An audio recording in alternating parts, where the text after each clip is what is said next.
Page here. We're all here for library resource search methods for public health databases. Yeah.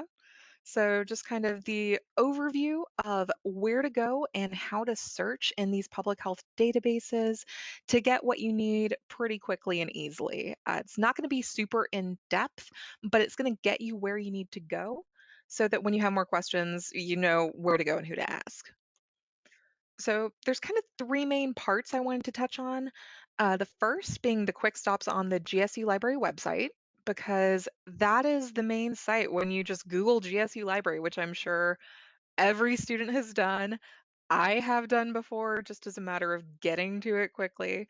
I want to show you where to go for certain things, just a handful of places that you can bookmark or just kind of make a note of in your brain so that you know out of all the stuff that's there, oh, I should go here or I should go here. Boom. The next thing will be the navigating and the searching of some popular public health databases. And today I wanted to focus on PubMed because we know it, we love it, PubMed. But also, and this is kind of nice because Joel's here too. I wanted to showcase Cinahl as well. It's an EBSCO owned database. So there are lots of other databases EBSCO owns. You've probably seen it many times before. But once you get the hang of navigating both the specific Cinahl database and also just the general EBSCO view that they have, the way that they set things up, you'll be better prepared for searching things like Medline and other EBSCO interface databases we have. And the last portion is making your finds work for you. Because I know a lot of times folks will find one article or a couple articles that they really like, but then nothing else is really gelling for them. It's not really easy to find more. I want to make sure that folks are understanding how to use the references, how to use those resources to let those talk to you to find more stuff that's connected to it. And that'll make a little bit more sense probably as I'm talking about that part. So just to give you a heads up on what's coming. So I am going to go ahead on over into our library homepage. If all that sounds good so far. All right. Had it queued up, ready to go right here. So this is our main library page. This is what comes up when you do that Google and you say, hey, take me to GSU Library. This is what comes up. So you may have seen this already before, and you'll notice that there is a ton of stuff here. If you look around, there's all kinds of things. There's these drop downs that give you even more links. There's these shortcuts down here. There's more databases, news, workshops, hours down here, all kinds of stuff. So, just to kind of give you the quick and dirty on where I would recommend you bookmark or make a note of, first thing, the chat with us button over on the right hand side. There's a red button. So it's kind of sideways right here. It says chat with us. And I don't know. Oh, there we go. I was wondering why it wasn't bouncing for me, but usually it kind of bounces to get your attention. This is a button where you can get in touch with a librarian. So we just have this chat function, especially this past year when we haven't been doing as many in person services. The COVID pandemic has really limited some of what we could do that we would normally do in person. We're doing a lot of chat reference. So if you have a question, a quick question, maybe about a checkout you have, or about how to find a resource or where to go, or some questions about something you found, just click the button for chat with us. And a librarian will answer you and they can help you out, even if it's not me or Joel. Maybe you have a question about something that's health sciences related, and you might have gotten a hold of the librarian covering that day who's in the arts. They can refer you over to us. So it'll get you where you need to go with the right librarian. Now, the other thing we can avoid right here is the search box. And I can kind of picture what Joel's face might be like because I know what librarians think of the search box. This is very, very tempting. it's kind of designed to be a little more googly, where you just enter your keywords and you click search. But I'll tell you, this is not the best way to search for the materials you'll need for your assignments. This is a very broad, very basic, not the quickest way to get what you need because it's not very specific. But I will tell you just a little preview of kind of what's to come. The things that I do use this for, I drop this down on the search within. So I don't want just this discover search, this is broad search. What I use this for is the library catalog, and that's going to find things like your books and your ebooks. So you may find that you have some electronic books in the catalog that we're able to take a look at.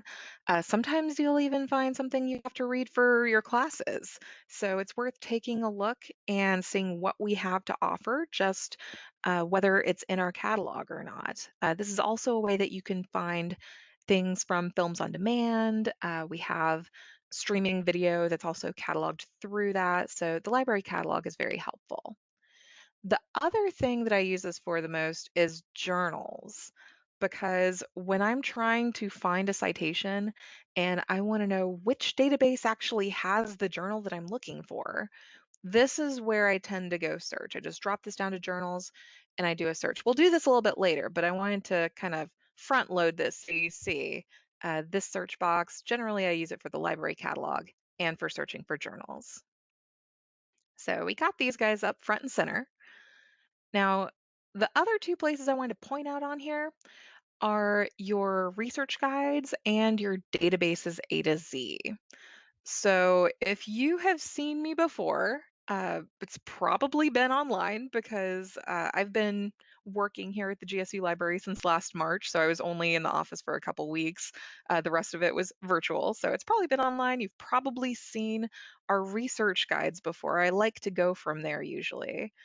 You can find those under research. So top of the page, this little bar that drops down. Under research help, there's a button for research guides. And I'll go ahead and select that out. So you can see the wide variety that we'll have as soon as it thinks about it. There we go.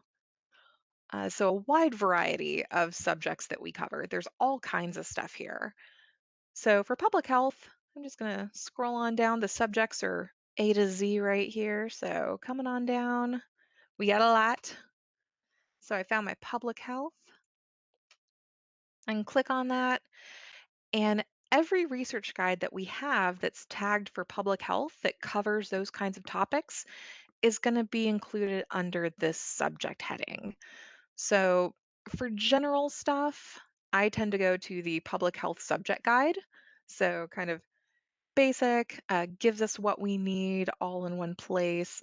But we also have some that you may have seen before, say in other classes, if I was helping you with your Fundamentals of Health Systems Leadership and Policy class. We have a specific research guide for that.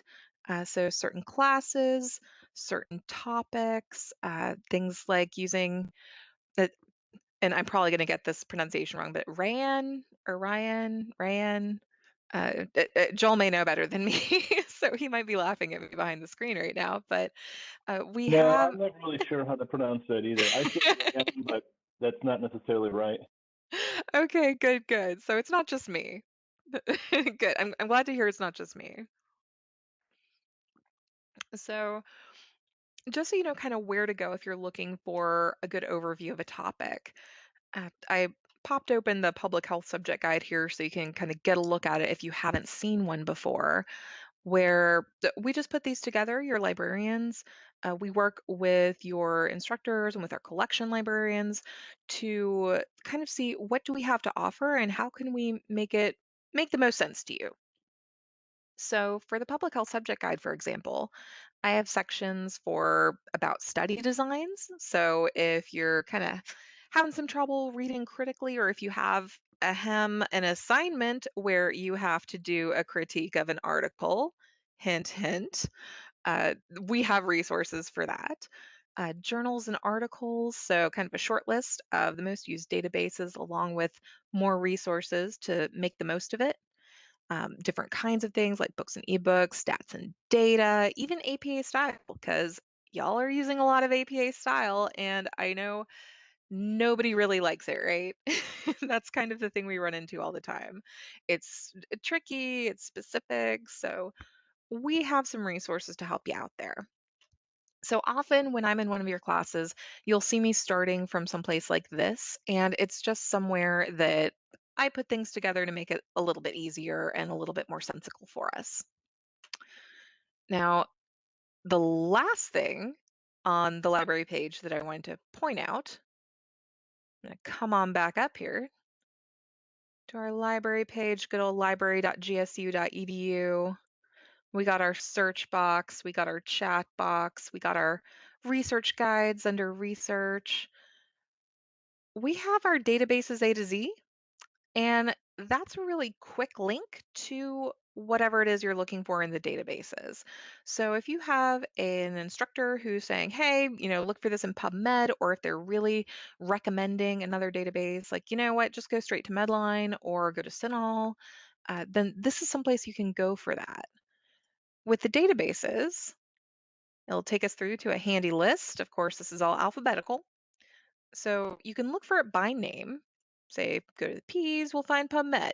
Makes sense, right? We got ProQuest, we got Psych articles, all kinds of stuff. But you can also go through this by subject. So at the top of the page, there's a drop down. So if you're not really sure what the name of the database is, or if it's maybe you're not quite certain about which ones you want to choose, you can select the subject. So I'll come on down to public health and you'll see we have 39 of them. And this is going to give you a nice list of all the databases we have in our collection that we have subscriptions to that have a public health collection element to it. So some of them can be a little bit more specific, like say if you're someone in gerontology or if you're in public health and you're working with senior populations, you may want to focus on something like AgeLine. That's a database that's produced by AARP. So they collect a lot of information that's relevant to senior populations. On the other hand, if you're looking at something like environmental health, Agricola might be a little better because that's going to collect a lot more agricultural industry topics. So if you're looking at things like runoff issues and health, Agricola would probably be where I recommend. So you have a few ways of navigating this, but those are kind of the best pit stops on the library page. So you have your search bar front and center, you have your chat box, you have the research guides available to you, and you have this A to Z database list. So you can easily find what you need. That makes sense and sound good? I don't hear anybody with any questions yet. So we can move right along. And I'm going to go straight over into PubMed because we're already here at that A to Z database list. We got PubMed right here under one of our best bets. So we know it, we love it. Here we go. Now, in the PubMed interface, it changed its view, I believe. What was it? 1 or 2 years ago, I think, Joel? It was with the whole NIH and they changed a whole bunch of their website stuff. So It I was know. last May, I think. They changed Okay, the yeah. page. Time has no meaning anymore, right? I know it was sometime in the recent past. So PubMed's changed its view a little bit. So this is something that for longtime users of PubMed, you probably have already had some weirdnesses kind of getting used to the new view of it, but still a wonderful collection of materials. So for searching PubMed, there's the basic search right here, which again, everyone kind of makes it googly. It's like that library search box. Again, here we get to PubMed, and there's a single search box where it just encourages you to type in some words and click search. So you're welcome to do that, absolutely.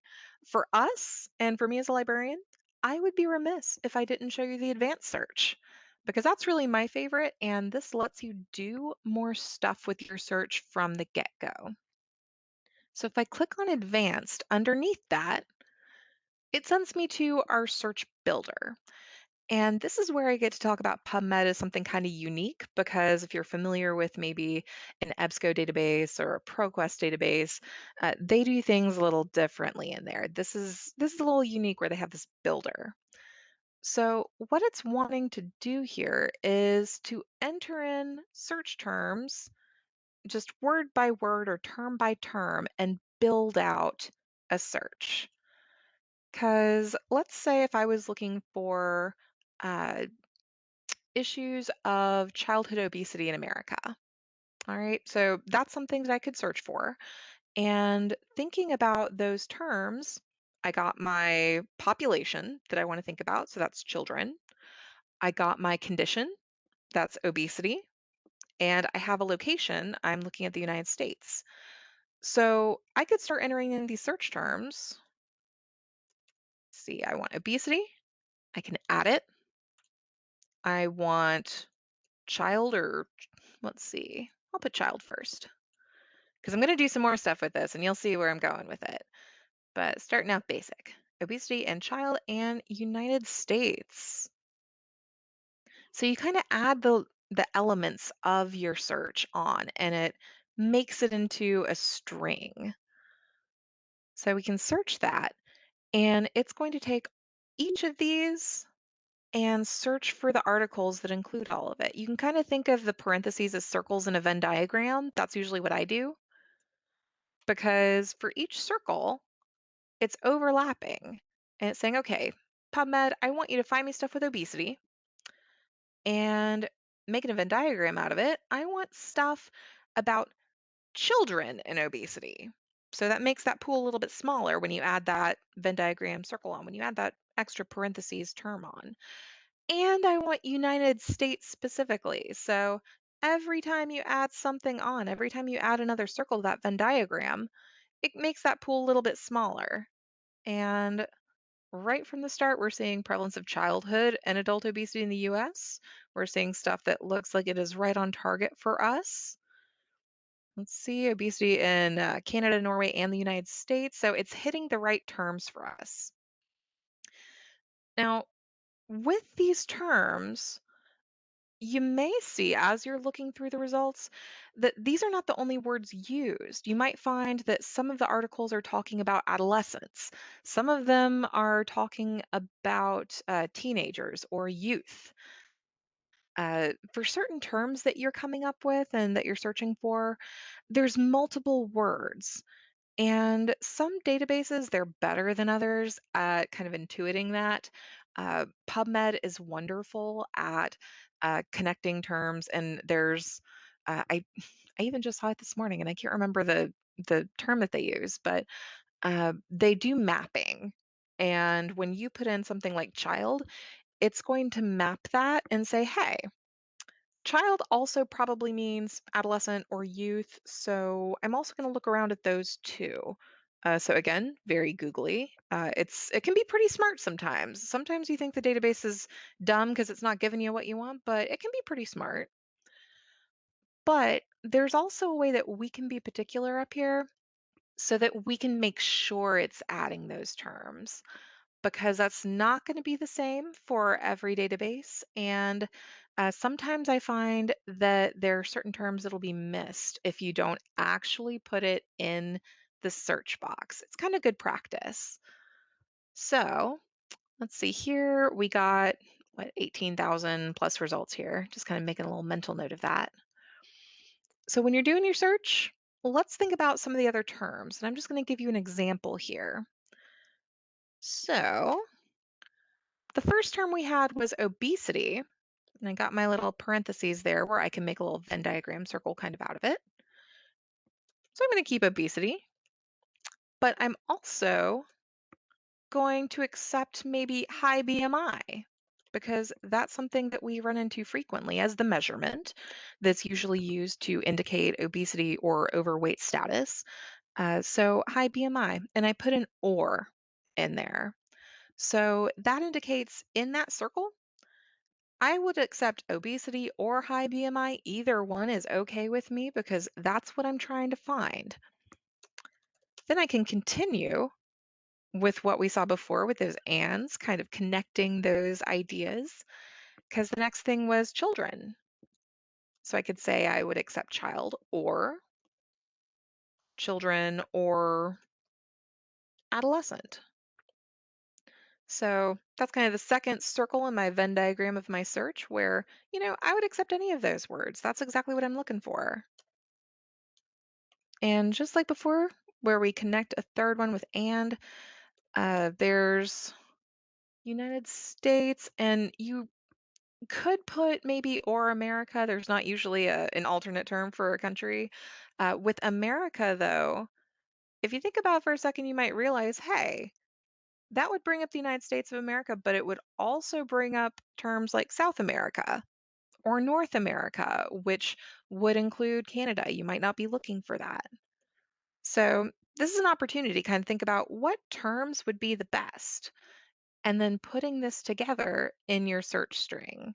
So, we have the same ideas that we started with obesity and children in the United States, but now we're giving ourselves a little bit more to work with here because we're telling the database, I know that these terms are the same, so I would accept either one of them. So obesity or high BMI and child or children or adolescents and United States. So let's see what happens to our search when we run that. And you'll see we went up from 18,000 to 25,000 because there were some of these terms that I added that weren't being included at first. So sometimes the database might miss something. They might not map a certain term that you're interested in using. So this is a good way of making sure that you're getting the fullest body that you can out of it. So does that make sense? Boolean searching looks a little weird, but usually I think the Venn diagram, that kind of idea, it helps a bit.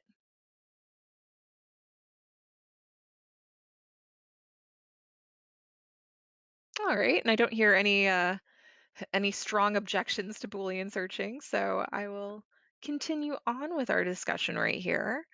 So after we get our results, there's a lot of stuff here. 25,000 is way more than anyone can bother looking at, right? So we're going to start filtering this down. We have some filters on the left-hand side. Some of them are pretty self-explanatory, like the results by year, because obviously we may want to look at just the recent stuff, maybe the last couple of years, not stuff from 1965. So we can just pull this on up. And even just pulling that up, it went down from, what, 20 something thousand to 5,000. So that threw out a whole lot of older stuff for us right off the bat. Now, continuing to come down, something that you will see kind of middle of the page here is article type.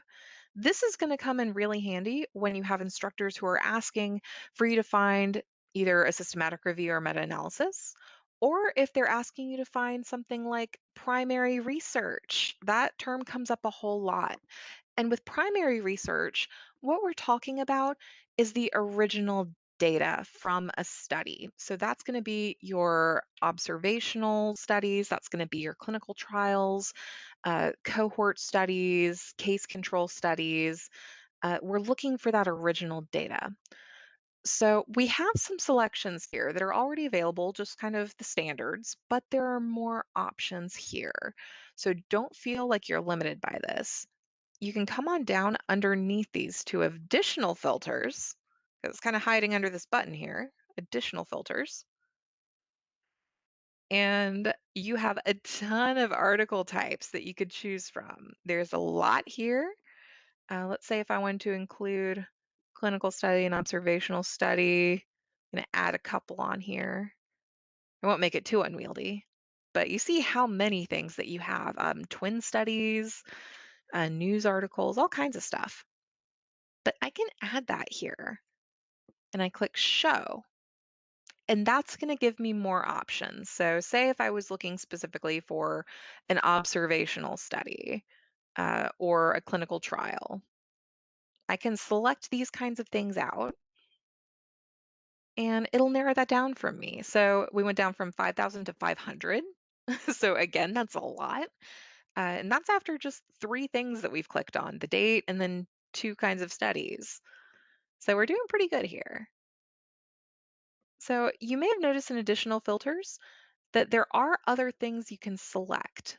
Some of them may or may not be super useful to you if you're looking for human studies, if you're looking for animal studies. PubMed includes both of those.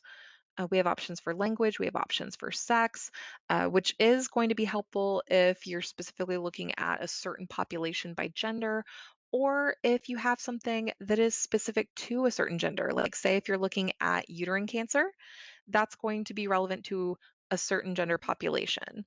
So, there are elements that you can play with here. The other most used one that I usually find is age, because we often select out specifically by age. As you can see here, that we have children, we have infants, adolescents, and there are even different definitions of, say, adult versus aged and other overlapping selections. So for here, let's see, I'm going to select out child here to make sure I show that. Because if I'm looking at childhood obesity, I want to look at specifically the stuff just about children, make sure it includes that. So still, it takes it down a little bit more. So this is something that we can play with and we can get better results the more filters we use. And as you're looking through, you use your filters, you kind of narrow things down as much as you can. It may not be as narrow as you hoped, because I know everyone would love to just get a nice, neat little result page of maybe 10 articles that are perfect for them. Unfortunately, it hardly ever happens that way, even for librarians. I am sorry to say. But looking at the stuff that you get, as you look through them, you will have a better idea too of ways that you can tweak your search. So pay attention as you're looking through these things that you're seeing. So if I'm looking through here and I see that there's a lot of information where they're talking about overweight, so not just obesity or high BMI, but the term overweight is frequently used in the search terms that I'm interested in. I noticed that, you know what? I didn't look for that originally, so maybe I want to tweak my search a little bit. You'll see as you go the way that they're talking about it so that you can do a better search too. So we call it research because we search and then we search again and then we search again, right? So that's kind of just what I keep in my head as a librarian, that we look through these things, and as you're looking through, you can still tweak things to get a better result. So does that make sense? Feeling good about it? I like Yes, to make yes. a little. Okay, excellent. I like to make a just a little break to give anyone a chance to ask questions if they have. Also, it gives me a chance to take a sip of my coffee. Yes, I actually have one question. Do we have to worry about text availability? Like, should we click for the full text or free full text or not? Usually for the first searches, I don't worry about selecting the immediate free full text. Some of them are immediately available and free. Like here, you'll see free PMC article right there available. So if I selected this, I see my full text links on the right-hand side over here. So I could click on one of the selections and it's going to take me on over.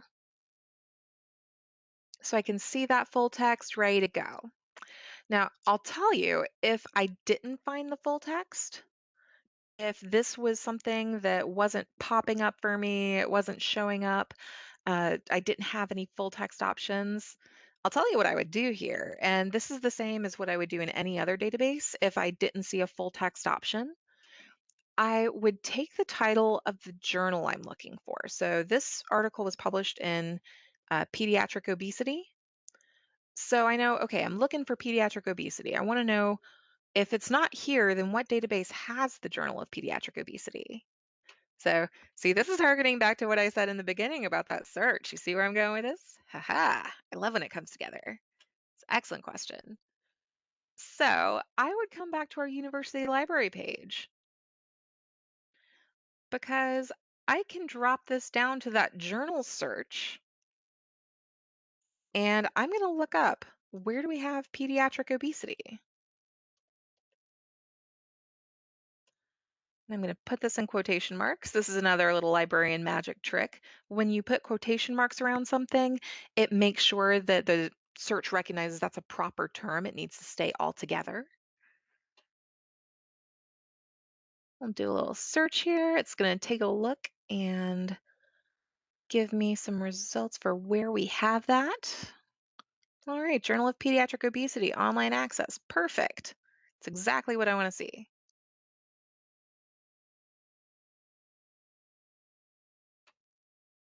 So when we see this view, it's showing us, all right, we have this database and it's open in a couple of places. We have it in Academic Search Complete. We have it in Wiley Collection.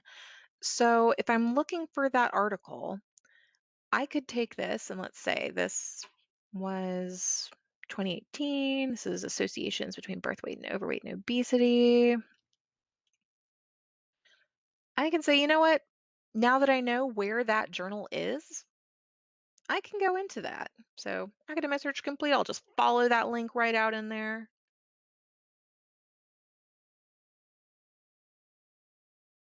Takes me to where it lives. And I usually use the search within this publication. So I like that a lot. It lets you just kind of plug and chug a title that you are looking for right here. So this is kind of the side door into finding the full text. And this is exactly what I would do if I'm in any database. If I'm over in um, you know, behavioral sciences, or if I'm in Medline, if I'm in ProQuest, if I'm in any kind of database and I run into a problem with finding the full text from where I'm at, that's exactly the process that I would take, where I look at the journal because I want to know, okay, well, if the journal isn't here, then which database has that journal? And then I would go, just kind of going back again to make sure that everyone saw those buttons. Then I would do a journal search on our library website. So just dropping that down to search for the journal, and then it'll tell me which databases have it, and I can go from there. Because it's not always going to be in the database you're in, and that's a little confusing for a lot of folks. I know that we've all run into that problem. So I know that for everyone who asked that question, there's a million other people who are thinking it in their head and they just don't know what to do with it. So anytime that you run into that problem, we can always check and look because things are going to be cited in certain databases that don't have access to the full text. So that's a way that we can do that. Thank you. Yeah, you're welcome. Absolutely. So this is kind of our little overview here of PubMed. Um, and oh, sorry, there was one more thing I needed to add because I would be remiss if I didn't add this. Sometimes you may find that even when you go back to the library page and you look for that journal, it may say that, you know what, we just don't have it in full text anywhere. Do you know what you do? If we don't have it in full text anywhere in our databases, you don't cry and give up. I'll give you that hint. You don't just give up on it. What you'll do is head on over to our services, and we have an interlibrary loan services for exactly this occasion. So under services, we have interlibrary loan, we have borrowing services. So you would select interlibrary loan, and this gives you the option to make a request. So you just send us a request, tell us what you're looking for, and our team will find another library that has it, and they'll get it together so that we can get that sent on over to you. We can borrow it from a different library. Articles are usually pretty quick because they come as PDF links. So uh, we have to say, because sometimes you might request a physical item, it could take up to 2 weeks to get here if it's like a book that you're looking for. But generally, for articles from databases, it's pretty quick. So think about it in like a day or two usually. So it's pretty cool. We love our Interlibrary Loan folks. Okay. So now coming on back, because we got our PubMed in here. We got some of these techniques down. So I want to kind of show you what this looks like in a different database. Like I said earlier, I'm interested in showing you Zotero, or excuse me, not Zotero. I had Zotero up on my tab. Interested in showing you Cinahl. So I'm going to come on back to our handy dandy library page. Because if you recall, oh, nope, that took me back to GSU proper. There we go. I'm used to just clicking on the logo and it taking me back. All right. So if you recall from the beginning, to find the database, because I already know what I'm looking for, I can just scroll down a little bit and I already know I'm looking for Cinnall, so I can look at databases by name and we'll go to the C's.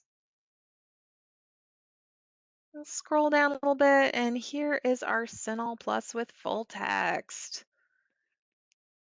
So, Joel, if I miss something super important or if you have something to correct me, please do. Joel is our librarian for nursing, so he's our other health sciences guy. So I'm pretty sure he works with us a whole lot. This is very nursing heavy. All right, so we have our friendly interface, again, very googly, where they love to put that single search box up front and center. We like advanced search.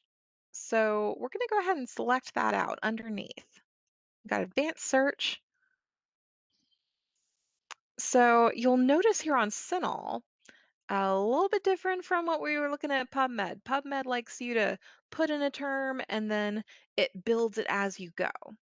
So in Cinnall, it's giving you a few different boxes. And I like the way this is because I think it helps us even more with that kind of Boolean searching, the sort of making a Venn diagram out of what we're looking at.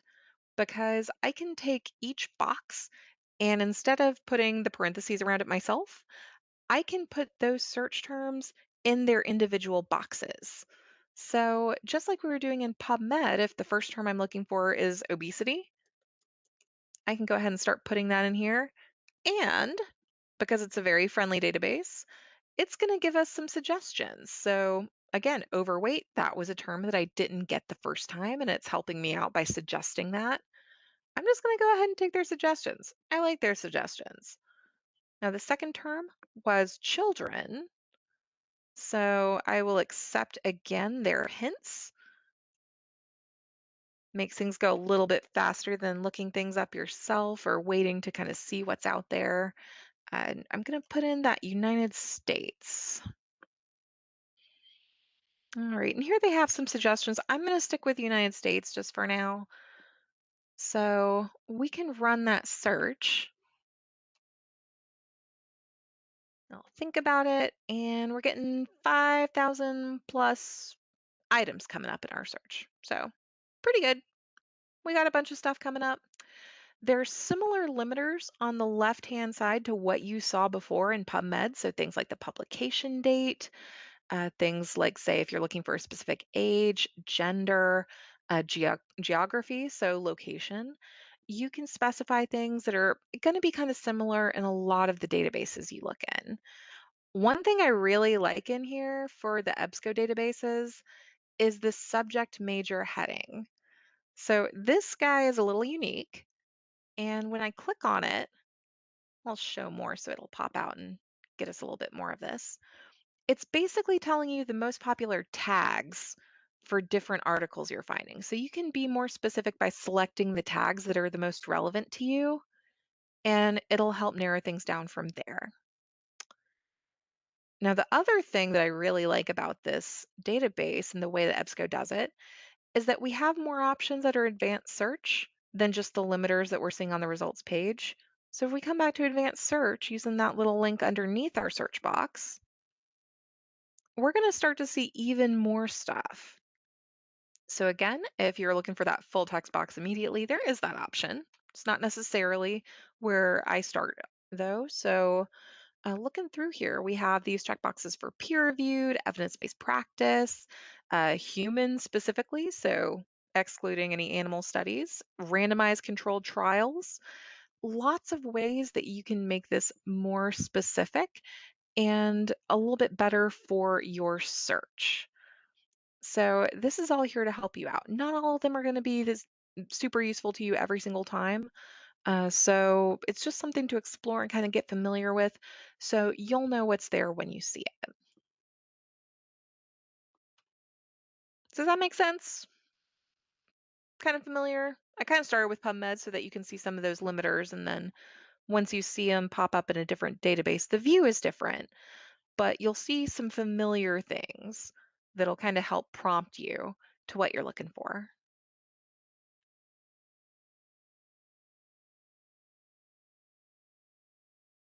All right. So that's kind of the quick and dirty on those databases, what you should look for in the databases to kind of search and narrow things down. The last part that I wanted to address here was making your items work for you. So, using the things you find to the best of your ability so that you're letting it do some of the work for you. Because we could spend all day in these databases looking at all kinds of stuff. There's so much here. But you know what? We could do a little bit better. So, for one thing, if I'm looking at some materials, let's say for my purposes right now, I'm going to get something full text. Because if you've seen some articles before, you know that whenever we look at something, we're going to see in the scholarly articles that list of references at the bottom. It's always there, it's a standard characteristic of scholarly work. So, you know, whenever you find something good, it's going to have a long list of those references at the bottom. Now, let's see if I can blow this up, make it a little bit bigger for us. There we go. Slightly bigger anyway. So we can look at this and find more stuff that could be helpful. Because if you think of it as a conversation, the people who are talking about this topic with the issues of obesity in children in the United States, they're getting information from somewhere, right? There are people who are talking about this topic before them, before they wrote their article, and they cited them here. So if I want to take a look at some of these that are discussing it maybe prior to this article coming out, where do they get their information? Something else that's part of the conversation and could be really interesting. There's some ways that we can do that. And here, say looking at this second article, this Braveman article from 2005, it was in JAMA, so Journal of the American Medical Association. I would use the exact same technique I used to find full text to find these citations.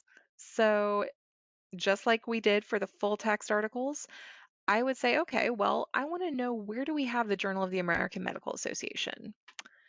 I would go over to our library homepage.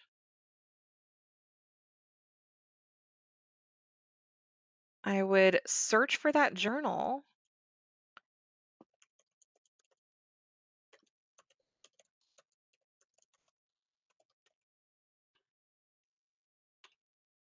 And I'm going to let this search tell me which databases do we have that have that.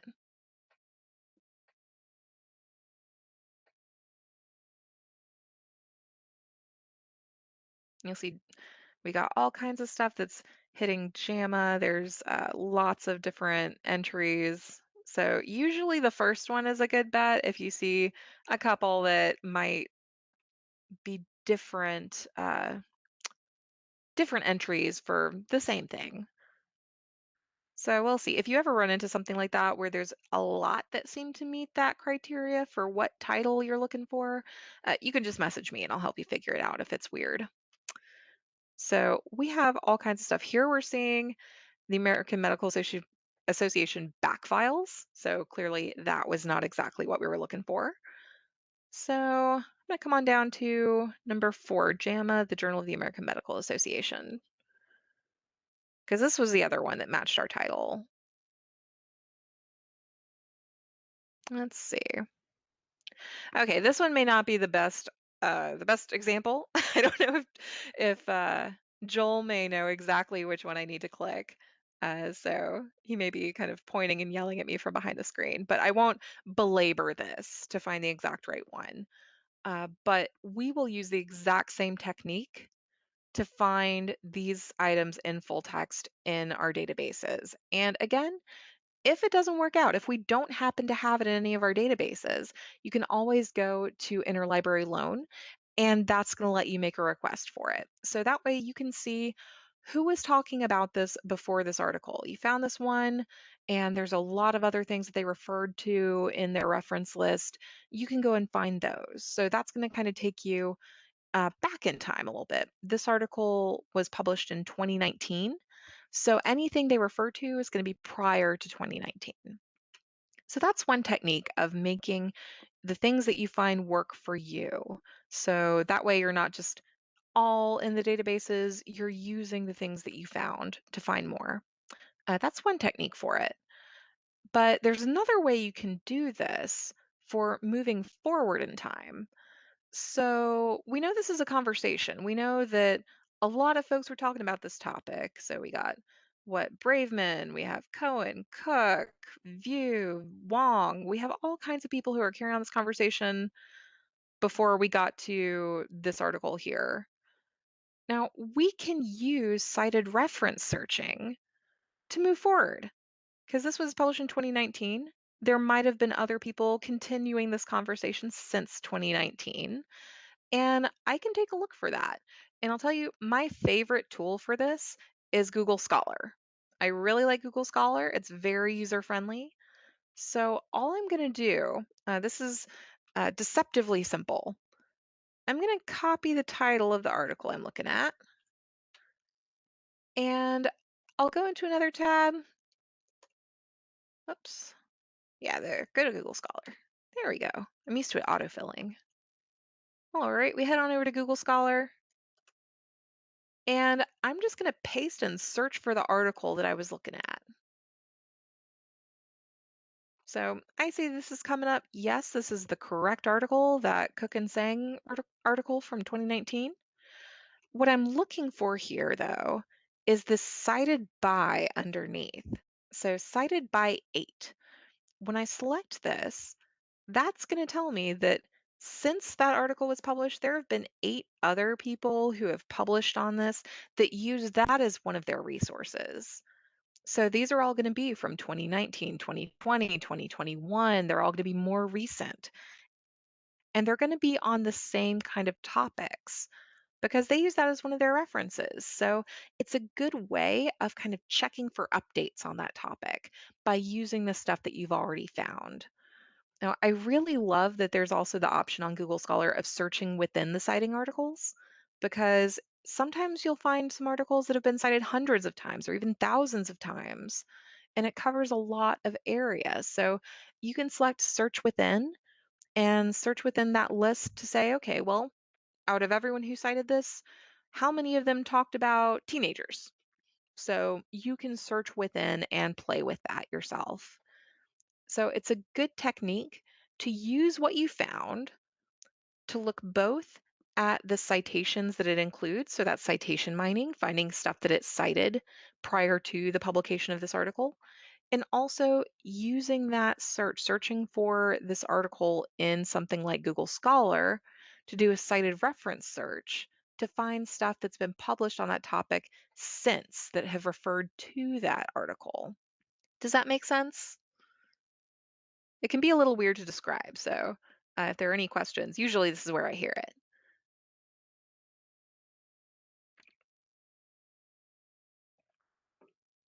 And hearing none, let me ask if there are any other just general questions, not necessarily about citation mining or using a cited reference search. If there are any questions that popped up in your head maybe that haven't been addressed.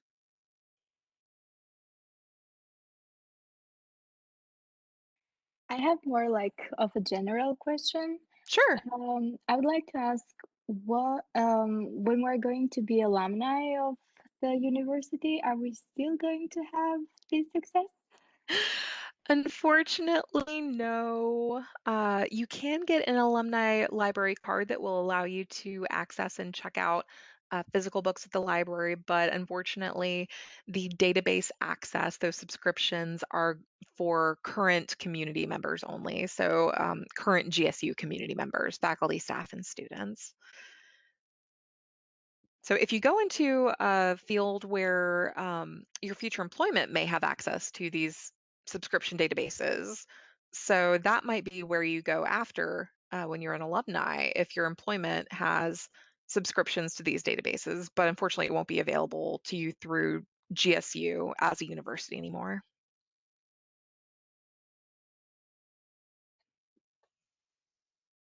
Good question. I get that a lot, and I'm sorry to disappoint. That's fine. Thank you so much for the information. I really found it helpful. Absolutely, you're so welcome. And I will pop up, let's see, and I'm still available for questions for anyone who is still thinking I, of a question or developing a question. well, about could we walk them through an interlibrary loan, walk them through, finding it and not Mhm. finding it full text, just a little, step-by-step example. Okay, let's see. I'll come on back to maybe Pubmed. Let's see if I just select something that has abstract only. Or I have Cinahl up here too, so I have some choices. Let's see, now I'm coming up with all of these that are free PMC articles. I want some that do not have that kind of thing. But I suppose for our purposes here, I will show you first how to do just an interlibrary loan article request from wherever you may happen to be, just using the form, because that's something that you can always go to. I know with some of the databases, you'll be bounced around a little bit when you do that full text search, and sometimes you'll end up at a button that's just for request an interlibrary loan. So let me show you how to do the request form first, and then we'll head on over to look for that easy button. So let's say if I was looking for this article, if I wanted to take a look and see, okay, well, maybe ignore the pediatrics free button right over here, pretend like it's not there. So if I wanted to submit this for an ILL, it wasn't available anywhere. I went to the GSU site, I looked for the journal, and we just didn't have that journal. I would make my way over to the Interlibrary Loan on the library website. So just a reminder of where we found it from the library website. We have it under Services. So we go under Borrowing Services. We got Interlibrary Loan right here. And we'll click the Make a Request button. So the blue button that's over on the right-hand side. You'll log in, and I'll go ahead and log into mine. I'm pretty sure I was blocked for a minute because I had some overdue books, but I should have those all turned in and settled. So we should be good to go here. Even librarians have overdue books sometimes. And there's just a notice for copyright restrictions. So just they're very uh, reasonable terms to agree with. So looking at what we have here, your initial dashboard will show you if you have any outstanding requests that are kind of in the works. But what we want is on the left-hand side, a new request and looking for a journal article. And you see you have other options for anything that you may want to request. For us, we're looking at journal article. And this gives us these boxes where we can include the information about what we're trying to find. And usually I would just copy and paste a lot of stuff from here. So journal title, let's see, I was over here. So I know I'm looking at pediatrics. That's the journal title I want. So bam, the volume and issue numbers. So looking at these, if you aren't familiar with citations, the button, excuse me, the part right here The 144 parentheses 2, that's volume and issue. So if you're not sure, you can always just email us or just chat in the library chat box again on the library website. So we can kind of help point you out to where you find that volume and issue. So in this case, I'm looking at volume 144, issue 2. All right, month is not always available, so you don't have to really worry about that as much. Year, we do want that, so we got 2019. Inclusive pages. So looking at the very end of a citation, usually you'll see number dash number. So that usually indicates the pages that you're looking at. In this case, this is something that was electronically published, so I can see that this is kind of e-pages. It'll turn up like this. So that's what I would put here. And any other information, the asterisks are what's required, so we need that in order to locate the article. These things we can just copy over. And not wanted after date.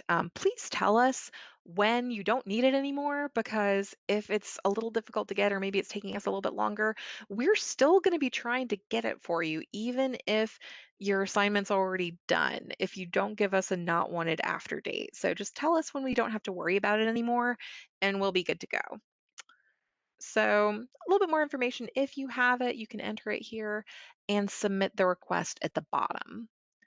So this form, it's pretty self-explanatory if you know where to look for the information. And again, if you don't know exactly where to find it, you can always just chat us or email me and we can help you with that. Now, for something that is not available in the databases, let's see if I can find one that's being a little hinky.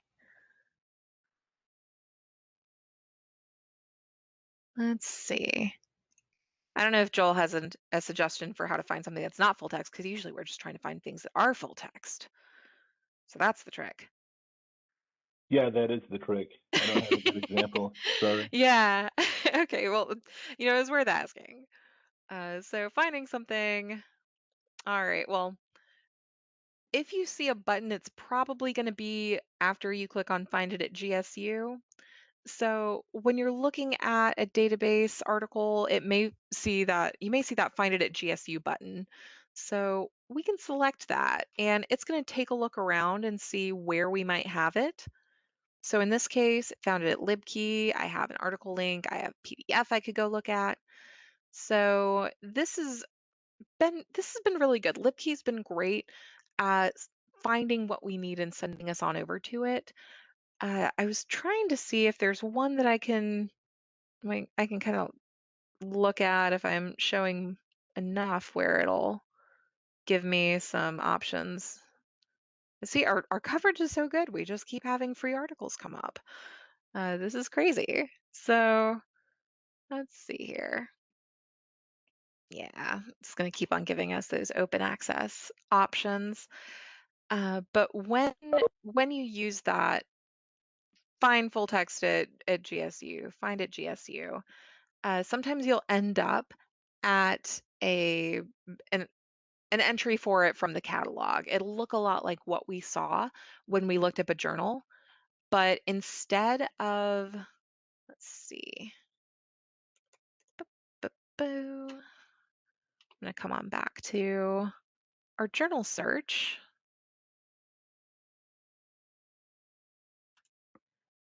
Right. I'll just pull one up here. Go gadget. Why did it do that? I don't think I selected something strange, but apparently it thought I did. Come on back. Yes, I want to do this search, I promise.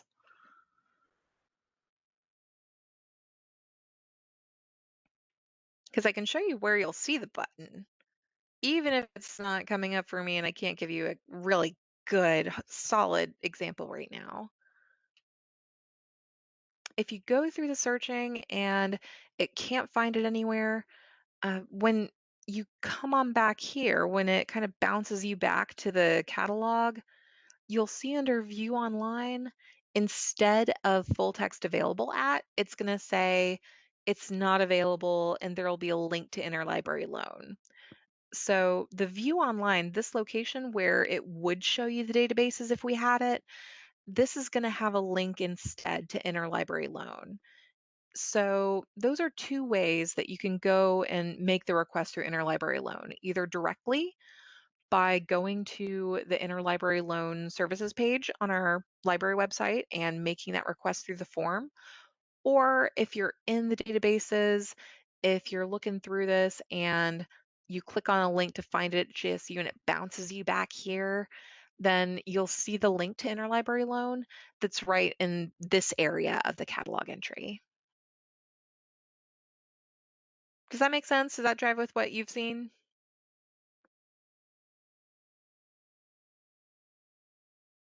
I wish we had a better example for it, but I still don't know how to search for things that are specifically not full text, so that's a little tricky.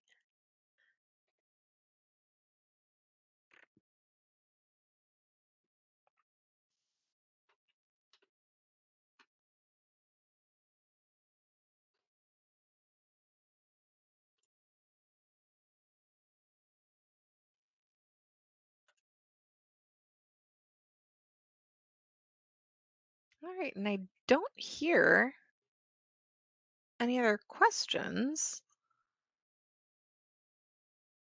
So I will pop this up. I'm still listening though, so if anyone has any other questions, I please did shout find out. an example if you want to see what that record looks like. Oh, you did? Fantastic. I love it. I'll copy. Maybe I'll copy it and put it in the chat. Copy Okay, URL. perfect. Yeah, I can pop over and get it from chat. Just give me a second here. Joel to the rescue. We'll see if this works.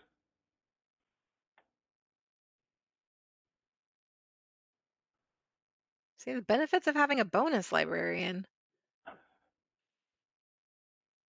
Yes, I would like to go to an external site.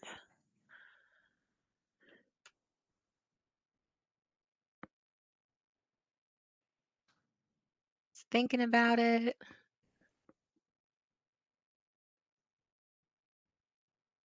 It's thinking really hard about it. I mean, I know that feeling. I understand. It's thinking super hard. Let's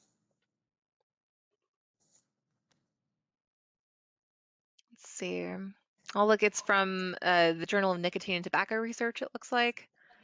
Because maybe I can just do a search for nicotine and tobacco research. Yeah, that journal doesn't have open access for the till 12 months after publication. Okay, yeah. The embargoes come up, and I think that confuses students too, because with everything else on the internet, everything is immediate access basically, and it's all instant gratification. So it always confuses people when we have to explain embargoes. And, well, it's not quite available yet in the database. That's to get you to join the professional society.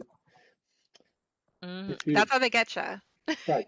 You pay your annual dues, and then you get open access through that initial and during the embargo.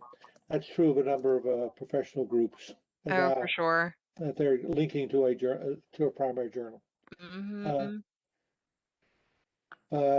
Nicotine and tobacco research. Yes, nicotine and tobacco research. You're going to get, yeah. There you go. Yeah. Tobacco research. I don't know if it's an ampersand or and. Sometimes it'll do funny things if you don't get that right. Yeah, it actually has a longer title. But anyway.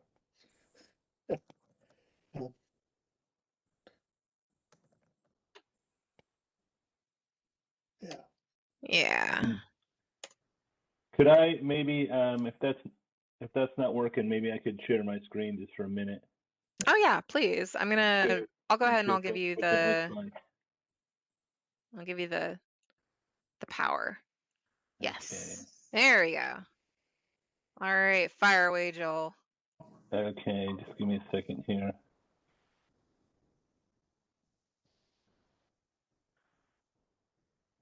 Okay, so this is my screen. I did a search for, I think, obesity child in the United States, and I did it in Cinahl, and I found this record, and I clicked on the Find That GSU button, this thing here, and it brought me to this page, and we don't have direct access, but we can request it via Interlibrary Loan here.